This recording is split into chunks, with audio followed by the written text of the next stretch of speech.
Hey everyone, welcome back to another episode of Fringe Coverage. This podcast profiles the stories, swings, and stars of the LPGA Tour. And whether you're new to women's golf or a longtime fan, hopefully this podcast helps you develop your own rooting interests in women's professional golf. And we just got off air talking to our guest, telling her how excited we are to have her today. We are so fired up. We have a major champion in the house. During her LPGA career, she tallied 7 wins, over 100 top 10s, 200 top 25s, and played at an LPGA record 98 straight major championships, second only to Jack Nicklaus for consecutive major appearances. She's also a 6-time member of the U.S. Solheim Cup team, and later this year, she will make her debut as captain of the U.S. Solheim Cup team in the Netherlands. Angela Stanford, welcome to Fringe Coverage. Thank you so much for joining us. How are you? I'm great. Thank you so much for having me, and I'm excited to talk to you guys today. Us as well. So we're going to dive right into it. Obviously, the Solheim Cup, we're only about 5 months away. We've got tons of questions for you about behind the scenes. Don't worry, we're not going to ask you anything that I don't think that you don't want to talk about, revealing all the trade secrets of being captain. But let's start here. We mentioned it in your intro. You've been a player for 6 Solheim Cups. You've been an assistant for another 3. You've made the clinching putt on foreign soil. Just simply put, what do you love about the Solheim Cup? Well, first off, you're playing for your country. I mean, anytime you have the opportunity to put on red, white, and blue, there's nothing better. There's absolutely nothing better. And it's a team environment. You know, you spend your life as a golfer playing by yourself and getting to have teammates. And I said this the whole time I played on tour. I'm like, okay, so I spend 2 years battling these other 11 women, and now they get to be my teammates. Like, it's the best. It's the best feeling in the world when you get to cheer for these people that, you know, you're going head to head with every week, and they're beating you and you're beating them. And then for this 1 week every 2 years, you get to be teammates and you get to try to beat somebody else together. That's wild. I bet that's quite a change of pace. But, you know, I would think that, you know, joining up with your fellow countrywomen, that would be a very galvanizing process. So I think it would be something that they would all be looking forward to. Yeah, you know, I think it's when you get a taste of it, you know, that first one you play in. And I can't seem to find a better analogy than the Super Bowl. And you hear all those guys leading up to it talking about the Super Bowl and how excited they are to play, especially first timers. Yeah. And I tell people, and I tell our players, you know, but when you lose, they're like, you lose and you're just like, I don't want to talk about it again. But then they're like, I want to do that again. Like, you get a taste of it and you're like, and you hear those guys talk about the Super Bowl. They can't wait to have another opportunity to play in that game. It's very similar to Solheim Cup. Once you get a taste of it and you play in that first one, and you hear women say it all the time, I never want to miss another team because I played the one. I want to make as many teams as I possibly can because that experience was off the charts. Right. It's just one more thing to look forward to throughout the season. So what would you say is more nerve-wracking, participating as a player or a captain? You know, I was pretty nervous in this event as a player just because of what I just said. Like, now all of a sudden I'm not just playing for me. I'm playing for 11 others and a country. So that was always, it was tough. But once you got going and got into your routine, you got on the course, you got in between the ropes, it became golf again. As an assistant, it's been tough because, I mean, you make your decisions and you know, I tried to support Pat and Stacy the best way I could. And once they make their decisions and you roll the lineup out there and you've prepared all week, there's nothing you can do. I mean, you just stand there and try to, you know, help them as much as you can. But it's pretty, I mean, you just kind of don't have any more control.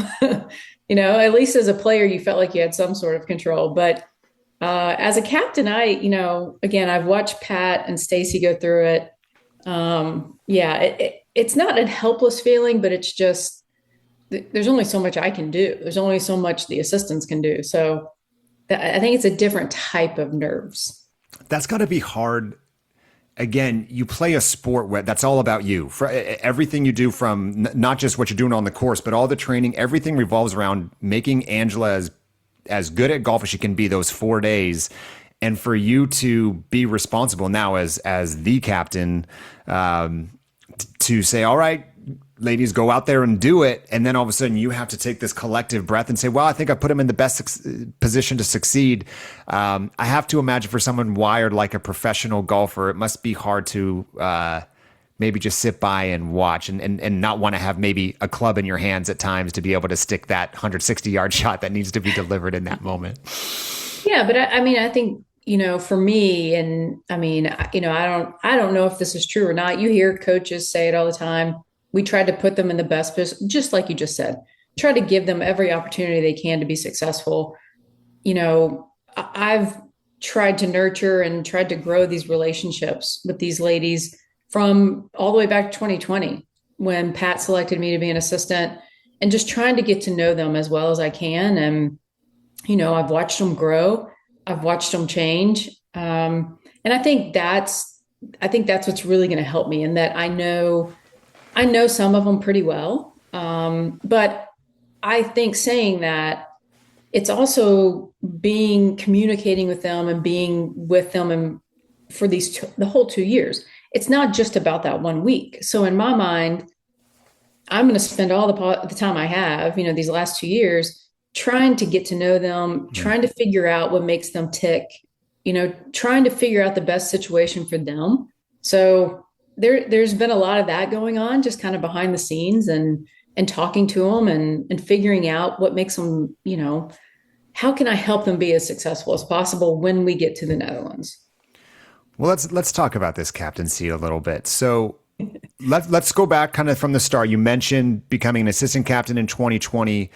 Let's share a little bit about the timeline of when you were asked to be captain for this 2026 Solheim Cup, and what was who gave you the call? What was the call like, and what were the kind of the immediate emotions following? So the call to be captain, it was in January of 2025. Okay. Is that right? Yes. So coming off of 24, I guess you have to kind of understand the landscape. There is a committee that decides who the next captain will be. It's the 3 previous captains, the player president, the commissioner, and I believe the board director, like an independent board director. So there is a committee that makes this decision. It's not just like, hey, you want to be captain next? Cool. Yeah. All right, let's go. I had let those parties know that I was interested, and take somebody like Julie Inkster. Like, Julie knew a long time ago that, I wanted to be a captain, and I purposely wanted to be a captain overseas. Like that, I kind of wanted to be a captain overseas. So I guess not many people ask to do that. No. But for me, the challenge of that, and, I love, even growing up in other sports, I love playing in other people's gyms and in other people's fields. Like, for some reason, I just love it. So, at the end of 24, if you remember, there was some turnover with the commissioner happening. And so Solheim that decision was kind of being put on the back burner, because there were some larger things, bigger things that need to be handled at the LPGA. And so finally, I remember sending Stacy a text the morning of, I think it was January 17th. And I was like, Stace, look, if it's a no, can you just tell me? Like, I mean, we played Solheim back in end of August, September 24. And now I've gone through the off season. We've gone through the holidays. I haven't heard anything. And I'm getting a little antsy about, what happens next. Yeah. So I was actually going to lunch down in the stockyards, and I was actually going to meet Kathy Whitworth's partner, Betty. And I thought Betty wanted to talk about the Kathy Whitworth Invitational. We had never really had lunch before. So I just thought we were catching up and going to talk about the Kathy Whitworth Invitational. So I'm making my way to the stockyards. I haven't heard from Stacy. Well, I sit down at lunch with Betty, and I get a phone call from Stacy. And I'm like, okay. I look at Betty. I'm like, look, I'm sorry. I got to take this. I'll be right back. Walk outside, standing in the middle of the stockyards. And Stacy's like, what are you doing? I'm like, well, I'm at lunch. She's like, well, I need to get Liz Moore on the phone because she has a question for you. And since we didn't have a commissioner at that time, it was acting commissioner Liz Moore.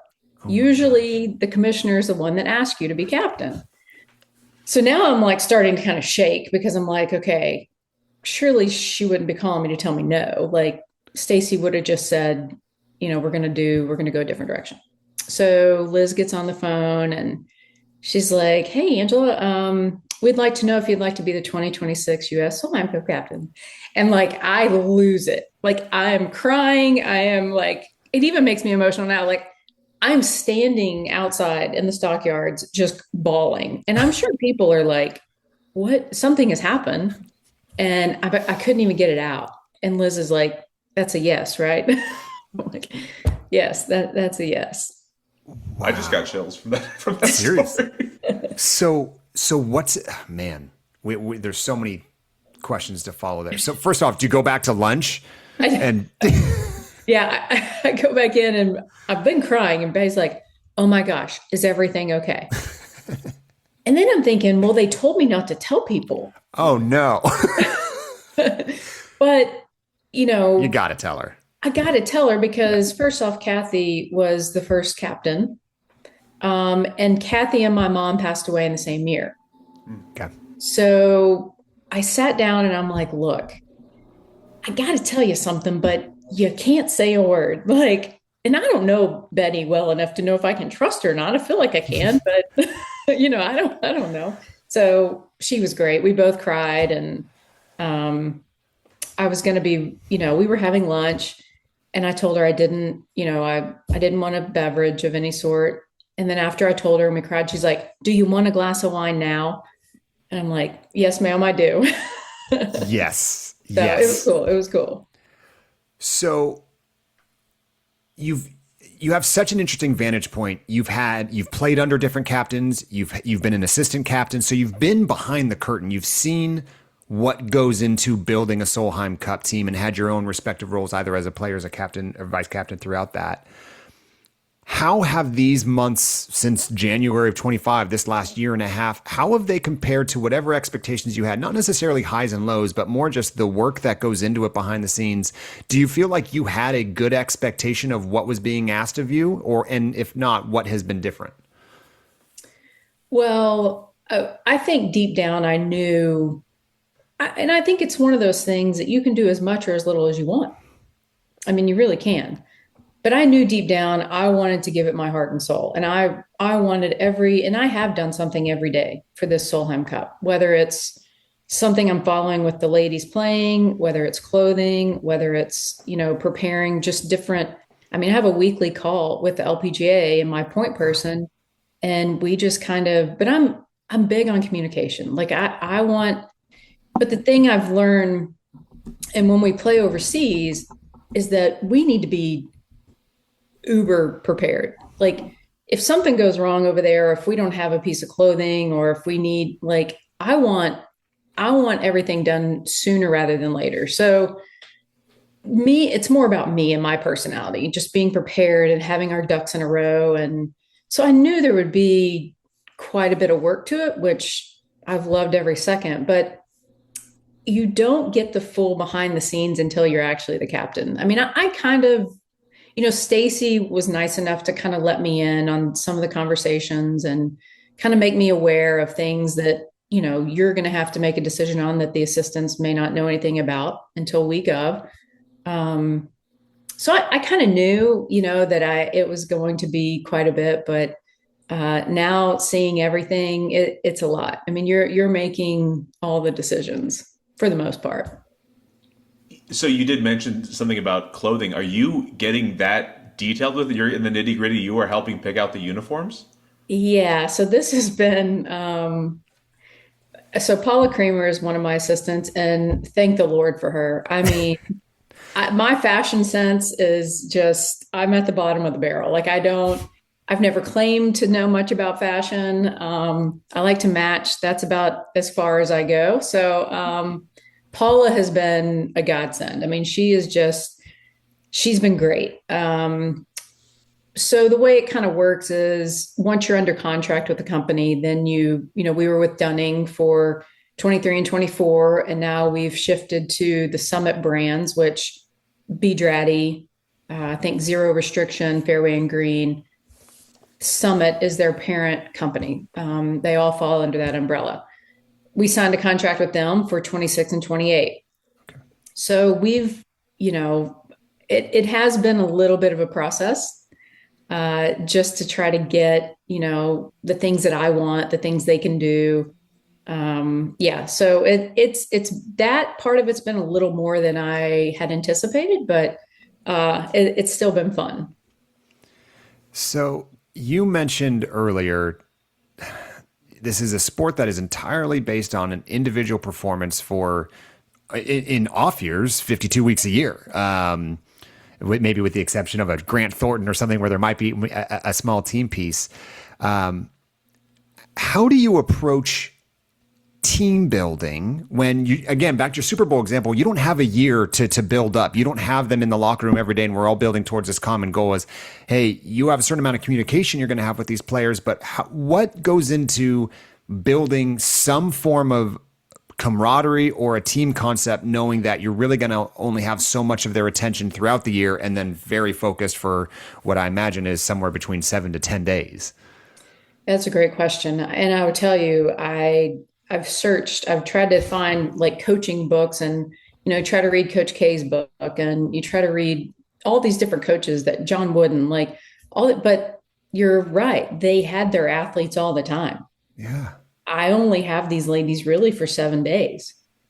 So I think for me, it's trying to help them see how they fit in the puzzle. I still need you to be you, but it's helping them understand how we're all going to make all of our puzzle pieces fit and work. I think the thing that I've learned since being an assistant, which I had a moment with, I think she'll be okay if I use her as an example, but I had a moment with Jennifer Kupcho in 2021 in Toledo, and I love Kupcho, love her. I think we're wired similarly. Very, very intense, very like, I'll do anything it takes to win. So I noticed early in the week, she was having a tough time, like just seemed off, didn't seem comfortable. And like I walked up to her and we were walking down, I believe it was the 5th fairway in Toledo, one of her practice rounds. And I said, you know what? I put my arm around her. I said, look, you don't have any control over this week. You think you do, but you don't. And you control every other week of your life. And like the light bulb went on for me too. Like I wish somebody would have said that to me as a player, because it is a different week. And I think Charlie Hull actually just said it. I can't remember who she was talking to, or the interview that she said it, but she wants to go eat when she wants to go eat. Yeah.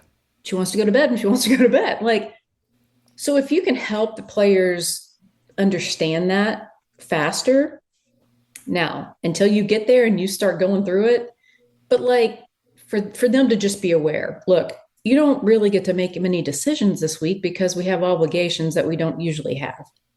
So yeah, that's, I think, just helping them understand that, and then helping them understand how individually they kind of fit into that. But again, you can't just do it in 7 days. For me, it's like, as much as I can communicate with them and be with them, and just talk to them. That's what I've said to my point person at LPGA. I'm like, I want to talk to you every week, because some days I'm in a bad mood. Some days you might be in a bad mood.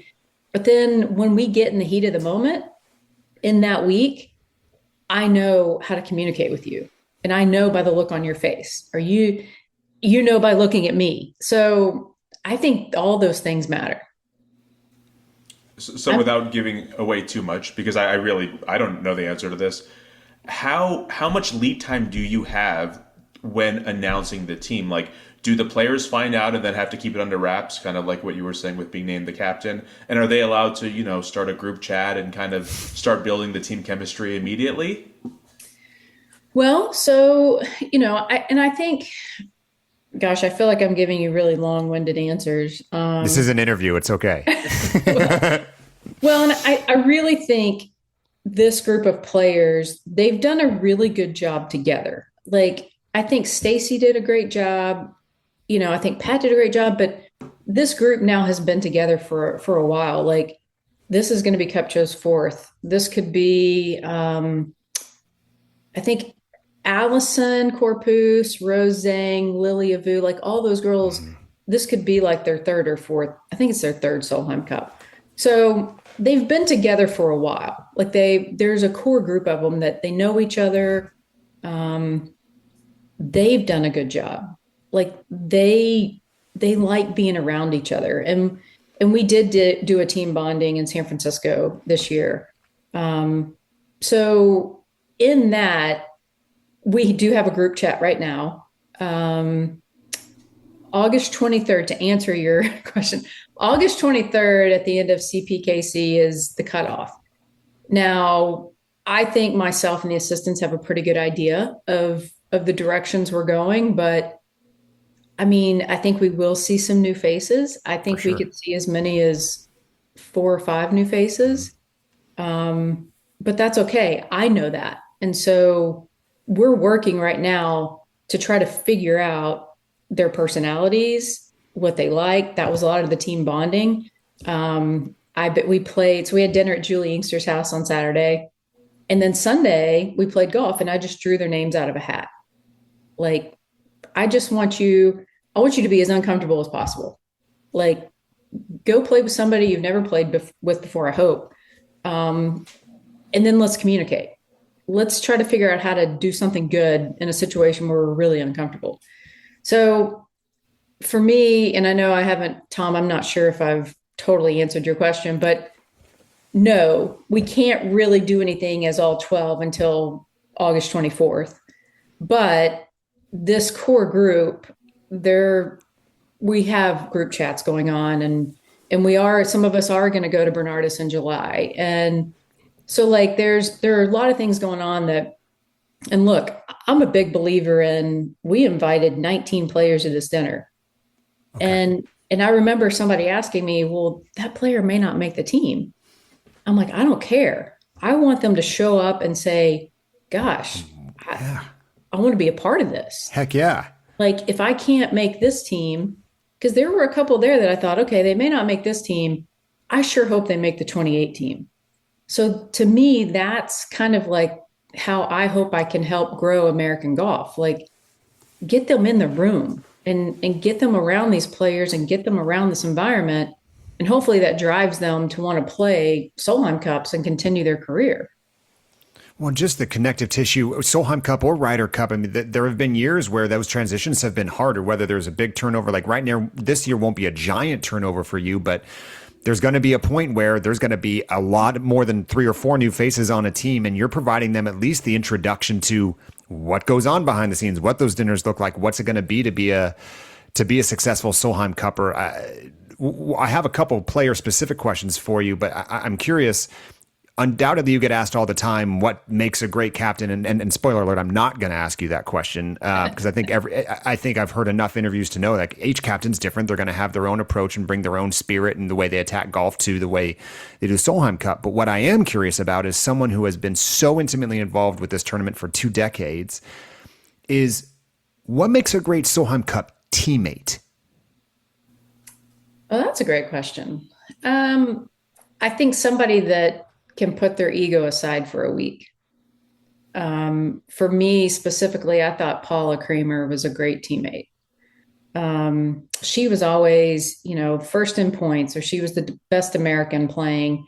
Paula always seemed to be the leader, but she was really good at treating everybody the same. She knew everybody had a place on the team and everybody had to play their role or we weren't going to win. But then at the same time, she knew how to check her ego at the door. And if something was good for the team, maybe it wasn't good for Paula at the time, but it was better for the team for Paula to sit. She was all in. And I think that's really, really hard for players, men or women, that have to play an individual sport. That's really hard. I loved it because I played on teams growing up. And there were some teams I was the leader. I was either the best player or I was the one that had been around the longest. But I also played on teams where I was very much a role player. And so I understood I'm only bringing a little bit to this table, but I better bring it. So that's why I love this event, because you do have role players and you have your leaders, and you got to figure out how to make them mesh and understand that, again, there's still something bigger here. Like, we are going to win a team trophy this week. Are you open to to asking your players how they feel about matchups or anything like that, or is that something strictly for you and your captains? Yeah, no, I love the feedback. I want to know who they want to play with. I want to know who they don't want to play with. I want to know why, because that's the thing I've learned. One of the things I've learned is that you can ask a player, tell me who you don't want to play with. And a captain's asked me that before. And I tell them, but they never ask me why. But once you find out why, then I can get to the root of, okay, it's something really small or it's something really big, and we just can't pair them together. So I think sometimes if you can find out why, or why do you play well together? What is it? So I think that's part of being a good teammate. You better be honest. Like, I want to know everything. And I don't want you to sugarcoat it, because that's not going to help us. And I tell them, I've said this to a couple of them. If you say something to me and you tell me not to tell the assistants, I won't tell a soul. And then I'll ask them at the end, are you okay if I share this with the assistants? So at the same time, I'm building some trust with them too. So when we do get in the heat of the moment and I ask them, I need you to do this. Can you do this for me? Then they trust that I have their best interest at heart. There's so much to balance there. I can't even imagine the personality balancing there. Again, people who are paid to have at least big golf egos, right? The other 51 weeks a year, like you have to believe you're going to go out and win each week. But then on top of that, you got golf ball decisions to make. You got, depending on the format you're out there, there's so many things that I can't even imagine go into your decision-making tree. One of those things is the golf course. And obviously, I love that you chose to go, you wanted a captain overseas. That is fascinating to me. One day we need to open up your brain and see how you're wired. That's fantastic. But talk to us a little bit about Bernardus. I know you've been out there. You've already been out there, but give us a preview of the golf course, what maybe you expect it to play like in September, but what do we need to know about this course going into it? I think first off, think Scottish. It seems to be, has a look of a very Scottish golf course. Not many trees. I mean, there are some like surrounding the property, but I wouldn't say, I was going to say there are no trees like on, the golf course itself, but then on the very first hole, there's like this huge tree out there. Perfect. So I don't want everybody to watch it and be like, well, captain said there are no trees. She's never been there. Hole, there's a huge tree. But for the most part, like, you're not playing around those kind of things. There's not much rough, very flat. I think the weather will be the key. Okay. So we went last September. They always do a year to hear media event. Okay. We got there first day. We ride our bikes, we do that, and it's hot. It's like 80 degrees and it's hot. Very next day, Paula and I go out. I'm playing. Paula's just kind of helping me keep notes. It's 50 and rain. Okay, now we're talking. Okay, I feel like I'm in Texas. This feels like home. So I think the weather's going to be the key. I think it'll be cool in the mornings. It could be very warm in the afternoons, or it could rain and be cold. So I think they want the course to play firm and fast. That's kind of the feeling I got from everybody. I think there are going to be a lot of birdies. The par fives, for the most part, are reachable, all but kind of one of them. Like that. Par threes will be very difficult. Okay. So I think that makes for a great match play golf course. For sure. I seem to get up for foreign soil Solheim Cups more just as a fan, and I don't have a good reason why. I just know I do. Maybe just because there's greater expectation, and maybe the fruits of that are even greater in the event you actually pull it off. As you look at this course, as you look at the stable of athletes that you have under review right now, and some probably are some locks, that some names like Nelly may be at the top of list as opposed to people that are still working their way in. We were talking off air briefly about Justin Ray, and we had Justin on here a couple months ago to talk about stats, and certainly he loves the Solheim Cup. But as you look at your captaincy and back to the years that you've been part of other teams, what role are stats going to play in the way you approach your captaincy? I'm kind of 50-50. Okay. I'm old school enough to understand that what you see is sometimes more important than a number. Sure. I believe numbers can guide you. I think we're going to allow those numbers to guide us. And when we get there, kind of give us kind of our first game plan. But then, I've learned being an assistant, especially with Stacy using the stats more, you can have a game plan, you can get them out there and they can start playing. And all of a sudden that doesn't look right. Something it's not working. So that's kind of how we're going to use them, just kind of guide us. And then once we get there, I think it's a lot about what you see, because you can't put an emotion on a piece of paper. You can't put adrenaline on paper. All of a sudden, those numbers, they start to sway a little bit because now you've added in some elements that, they're not playing week in and week out at tournaments. So we're gonna let the numbers guide us and then kind of see where we go from there. Would you say that you are a carrot coach or more of a stick coach? Oh, I don't know if I've ever been asked that. Okay, well, wait. Let me make sure I understand this. So the carrot being out in front of them, is that kind of what you're getting at? More like, are you you give when they do something well, you reward them. You said great job, or are you more of like snap into it? Lack of a better term, a hard ass. Are you Tough love. Like a strict coach? Tough love. Thank you, Mark. That's a better term. Well, I actually kind of learned this from my college coach, and kind of the life that I've lived the last couple years and having some hard things happen in my life recently. I think you have to treat them all differently. I think there are some I can kind of get in their face and kind of get after them. And then there are some that you just got to kind of talk them through it and really be more of a listener.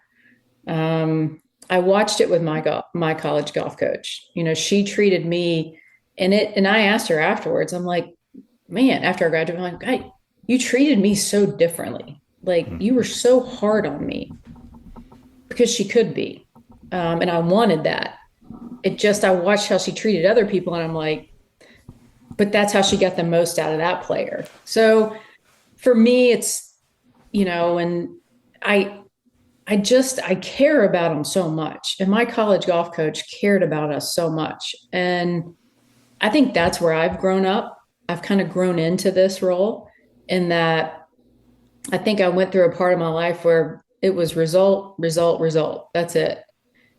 And when big things happen in your life, I think they shift, how you feel about things and how you see things. And I hope when we get to the end of this, no matter what happens, I hope all those players can look at me and say, thank you for caring about me as a person first. Like, I hope we get the result we want, but man, if we don't, I hope they don't hate me at the end of this.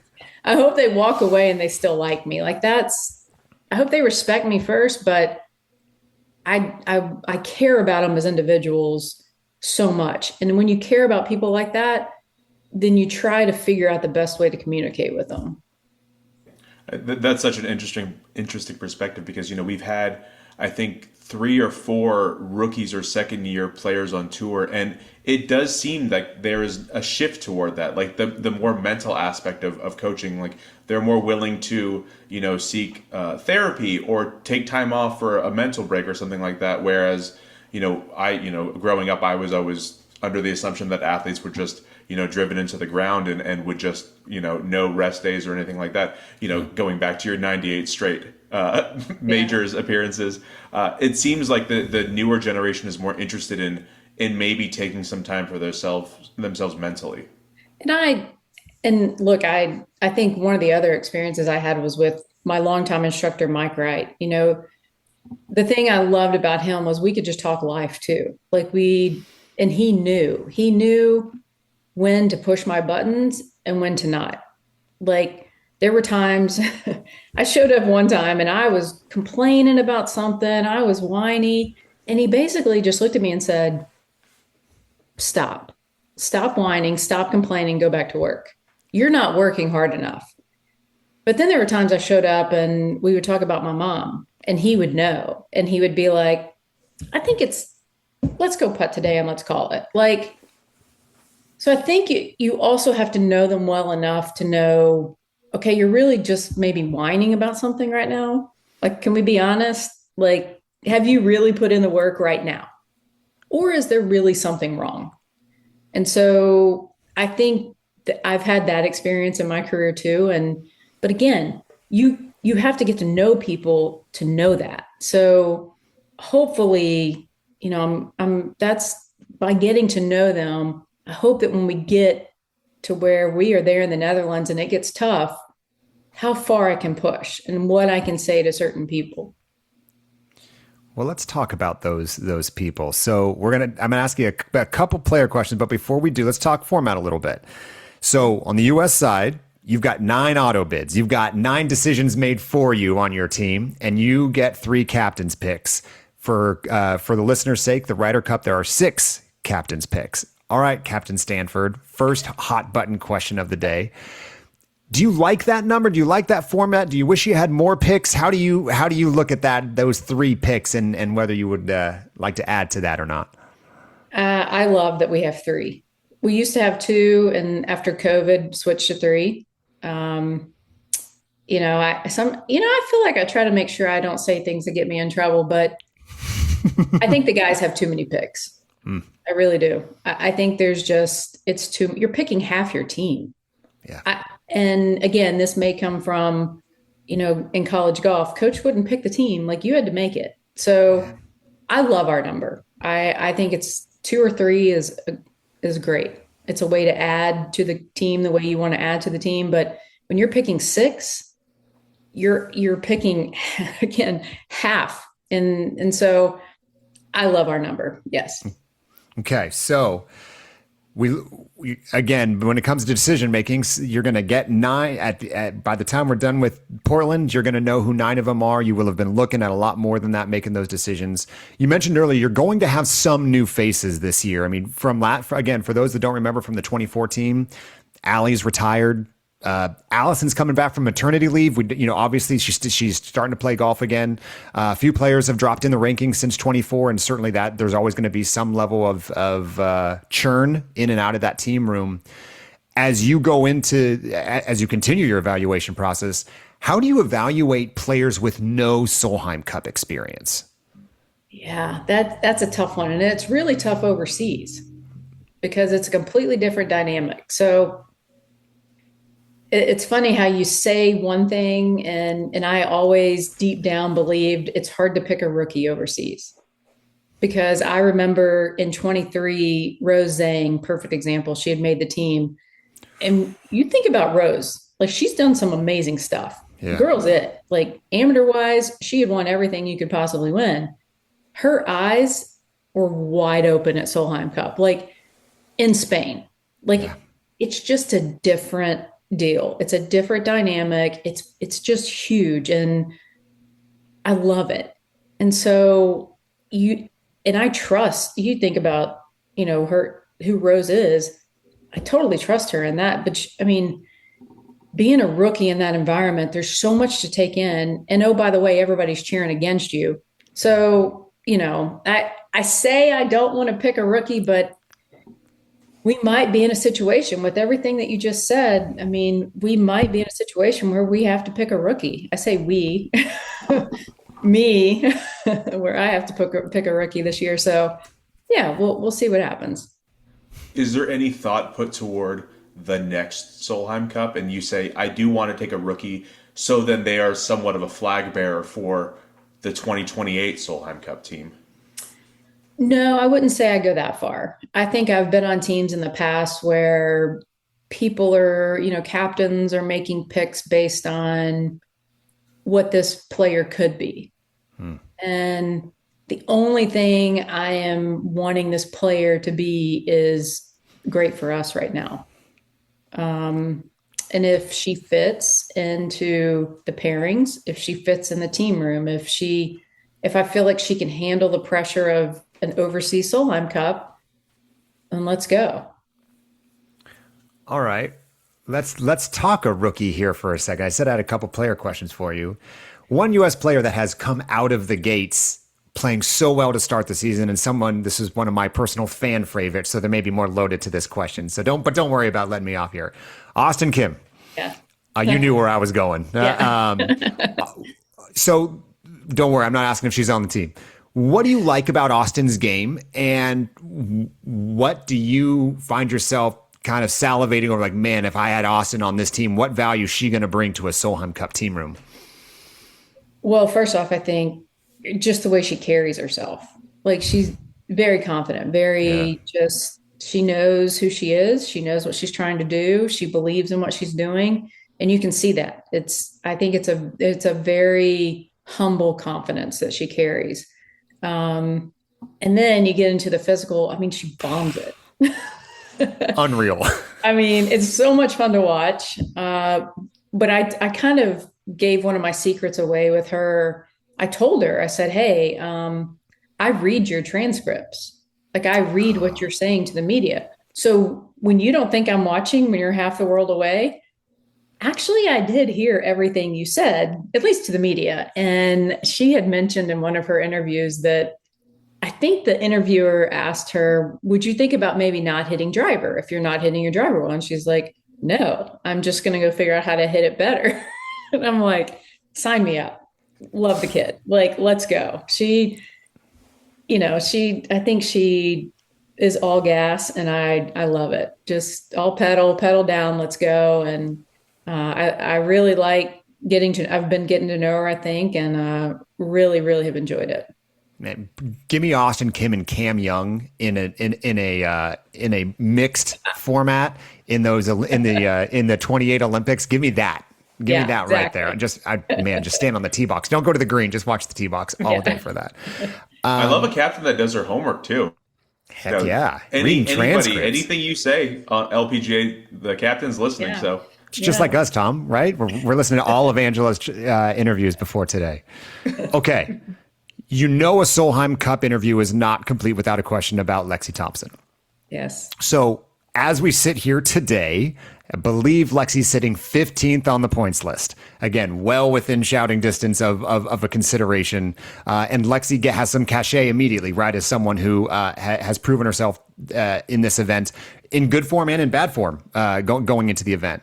Don't worry, I'm not going to put you on the spot again, but can you just speak? Can you speak to how impressive Lexi's longevity is and what her value is in a team room, having seen it firsthand? Yeah, I mean, it's remarkable. I mean, she has been the model of consistency for the U.S. team. I mean, I think her first one was 2013, and she hasn't missed one since. And I think that's 7. Is that right? I always get it lost with the COVID year, but yeah, I think that's right. I think this would be her 8th. I think that's how I know that. I think, look, Lexi is not in any team I played with her or being an assistant. She's not the one that's going to always speak up and say something, but it's how she goes about her business, and it's how she shows up. And in the team room, if she does say something, you're going to listen because she does it with her actions. She works hard. She does the right thing with whether it's media, fans, sponsors for her tour. players respect her for that and they like her. And I had a great conversation with Lexi in Phoenix this year. And I think the world of Lexi. I think the world of Lexi as a person. And I think we are on the same page of where I see this going and what she would want. And I thought it was great. And I can tell you, I care more about Lexi as a person than anything else. And, if she wants to play on this team, I think she's earned the right to always have more consideration than others. She's earned that. We've seen what she's done in the past. But I think what I learned from Lexi talking to her over the years is she doesn't want to just show up and be on the team. Like if she feels like she can't help us, she wouldn't take that place. And I have the ultimate respect for a person like that. And she showed it to us in Spain. If you recall, leading up to Spain, not good. And I've been following stats on these women for a long time. And I said to Stacy, I'm like, Stace, I said it actually in March of 23. I said, Stace, I'm a little concerned about Lexi. She's like, yeah. And when we got to Spain, I mean, what she did the month leading up to that Solheim Cup, for her to then be paired first on Friday morning. Wild. Never seen anything like it. It was awesome. She is such an interesting, she's been a needle for the sport for a long time.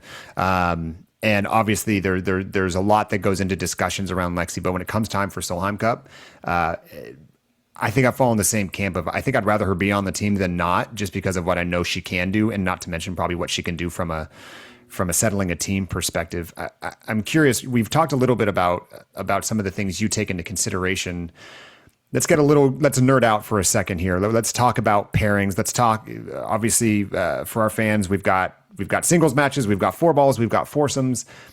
I love alt shot. Alt shot is it to me. Yeah. It's why I watch as a fan. It's the one thing we don't get to see any other time. Just whether it's from your own experience of who you've been. Actually, let's start there. Looking back to your first few Solheim Cups, do you remember having any off pairing things that you questioned as you walked into it? Not that you thought they were doing anything wrong, but like, wow, I would have not guessed I would have been playing alt shot with this person. And how did that turn out? No, if anything, flip it. Okay. It was more leading up to it. I had a couple captains ask me, we would like for you to play with so-and-so. We would like for you to get their golf ball. Y'all figure out the golf ball. And I spent time trying to figure out how to play somebody else's golf ball. And then I get to Solheim Cup and I'm not even practicing with them. So for me, ouch. Okay. I don't want to do that. I want them to have a pretty good idea of who they're playing with a month out, if we can do that. I think, for me, my favorite partner was Pat Hurst in alternate shot. And I'll give you a quick story. We were in Sweden in 2007. She had hit it left. We were on a par 5, left into the trees.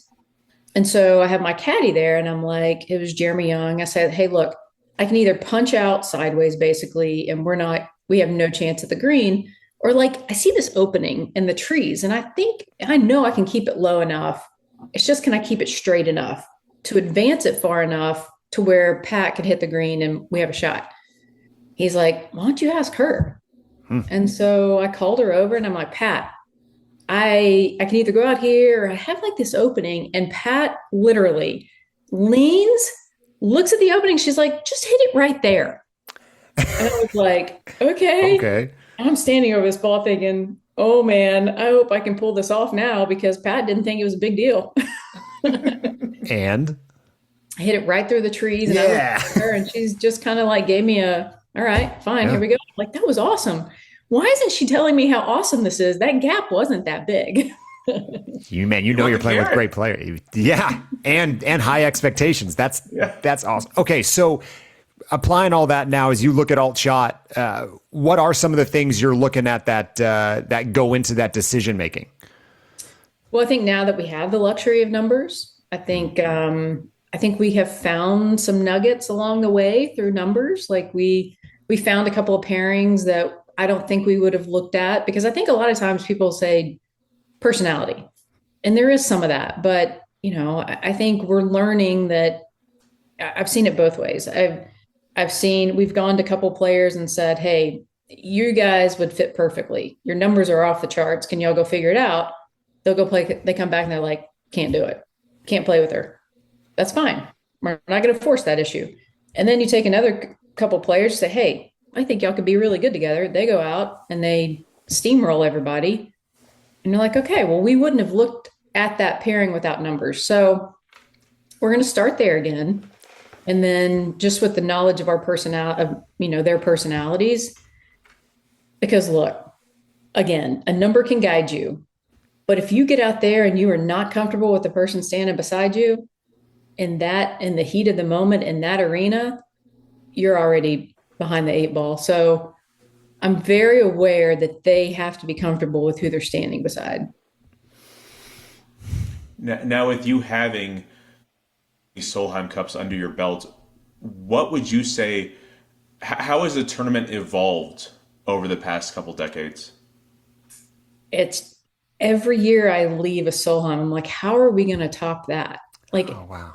It keeps getting bigger and better and bigger and better. And literally every Monday morning, or as Toledo Tuesday morning, how are we going to top that?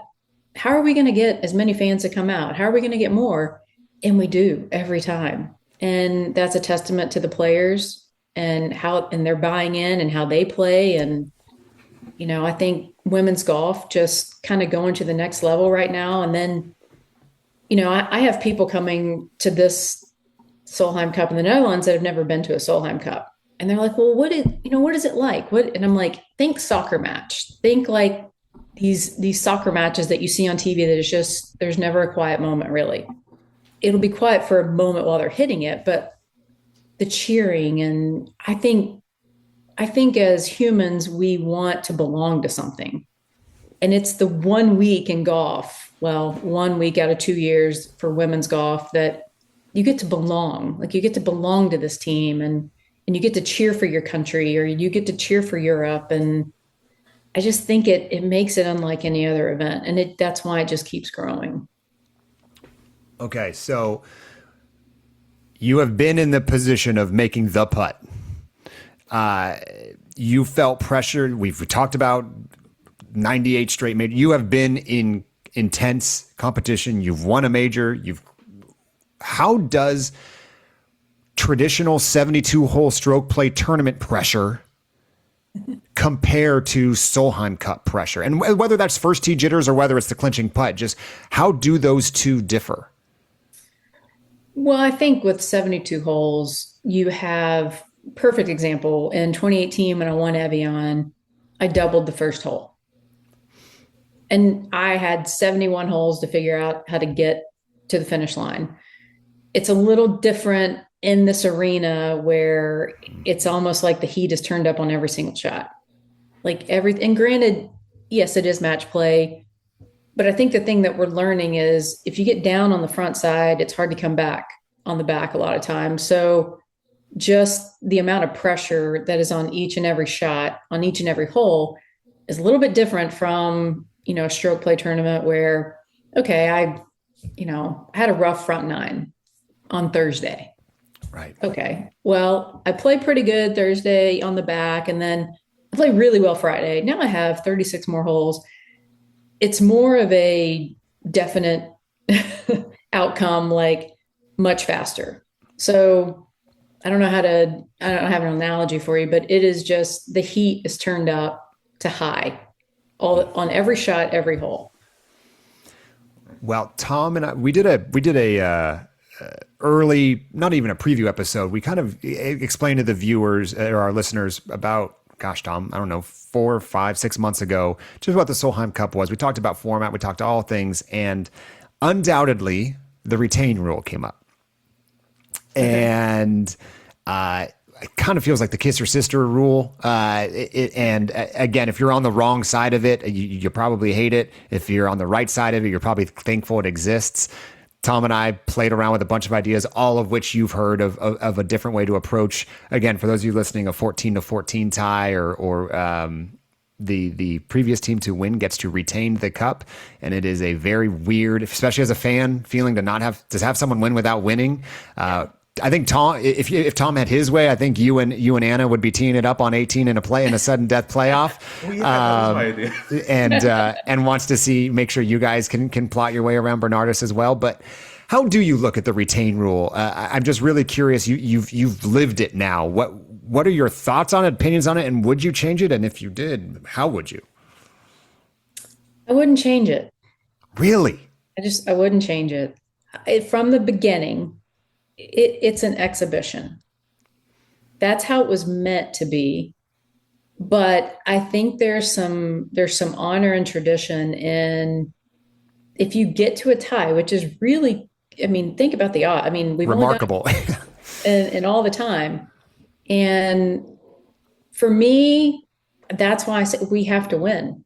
That's why we have to win, because then we have that little bit of edge, and that if we tie, we take it home with us.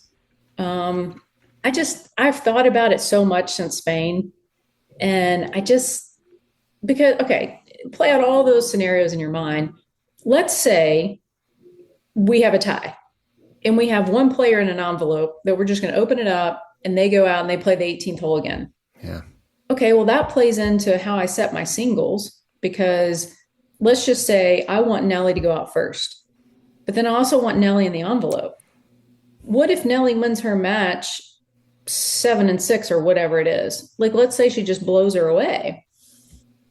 She's going to sit for hours. Mm-hmm. And then, so that I have to adjust where I put Nelly in my singles, because I don't want Nelly sitting for 2.5 hours. And then, oh, by the way, you have to go play 18 again and win the cup for us. I don't know. I just think I like it. And believe me, I didn't sleep much after coming home from Spain and thought about it from every angle, but I wouldn't change it. I'm of the opinion that if the most amazing suggestion hasn't come around by now, there's probably a reason why. Everything's going to come with a consequence, and that background there of just knowing how it would impact your captaincy, I think is good background. I think every fan would say, great, I want her to have to think about that. It probably has a product perspective. It probably just makes it like even more fascinating. Some people want Anna to pick your person and you to pick Anna's and put it in an envelope, right? There's so much there to it. But again, I think based out of where this was born out of an exhibition, I think that makes total sense, especially just to maintain the history and the intent of this, which I think can get lost, especially these things grow in scope. Angela, we could do this all day with you, and candidly, I wish we could. I know right now I would run through a brick wall for you if you were my captain. You have such a lovely approach to all of this. We're obviously U.S. fans, so I'm gonna say this. Most media can't say this, but heck, we want USA to win. We're so fascinated to watch the team unfold this year and your picks as we get close to Portland and finalizing them. But thank you so much for joining us and sharing more behind the scenes. This is so fun to talk about, and wish you nothing but the best, both professionally with the Solheim Cup, but just in everything you're working on. You have two huge fans in Tom and I. Well, thank you. Well, really, let's do this again before the Cup. If you want to do it after the Cup, whatever you want. I've enjoyed talking with you guys, and I appreciate everything that you're doing for women's golf and just knowledge, just having another avenue for people to learn, and y'all are passionate about it. And I always say I get behind passionate people because they know what they want to do and they love it. So yeah, if y'all want to chat again, I'm excited to watch this unfold too. So perfect. We'll tell you what, we'll schedule a conference call as you're scheduling your singles lineup. We'll talk right then. Okay. Angela, thank you so much, and good luck. Thank you. Thanks for having me. If you have any suggestions for players or topics to discuss in this podcast, please send an email to fringecoverage@gmail.com. You can follow us on Instagram at FringeCoveragePod. And whether you're approaching from the fairway or the rough, we got you covered inside the fringe.